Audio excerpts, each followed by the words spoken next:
On the storm watch tonight, we are under a state of emergency. Governor Gavin Newsom says it could be one of the worst storms to hit California in years. The state is getting ready, coordinating agencies and efforts, but there's really only so much they can do. Let's turn to our political reporter, Morgan Reiner, now to find out what's the plan. Morgan.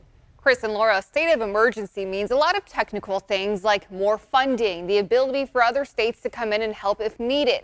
But the main takeaway from the press conference this morning from state officials is to be prepared. Stay home if you can. There's only so much they can do before they say human behavior gets in the way.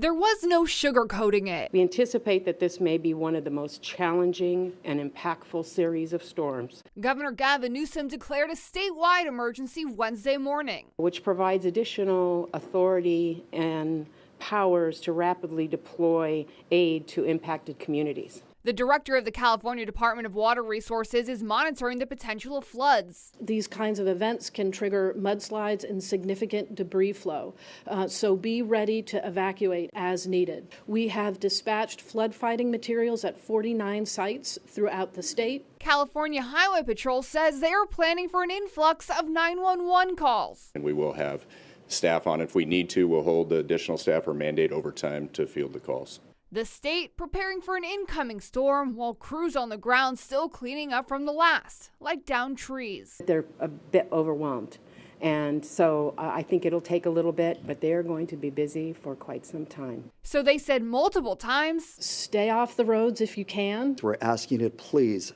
stay home. Stay home if possible. Because there's only so much they can do. You can't protect against everything. The flood response strategy to keeping people safe are the levees, but it's also human behavior. Please do not ignore road closure signs or attempt to cross flooded roadways. This is extremely dangerous and an unnecessary risk. As little as 12 inches of water can cause a vehicle to start to float. The Office of Emergency Services rates these atmospheric rivers on a scale of 1 to 5, 5 being the most dangerous. It's based on the amount of rain and the duration of the rain. We saw 2 over the last week that the director says were a 3 and a 4. The one we are going to see starting today is at a 3 because the rain won't be as bad. But they said it's the wind here that will be the most challenging, especially with the already saturated soils. Yeah, that's something that we are going to be tracking on air and online at abc10.com. Morgan, thank you. Stay with us. We're back after this.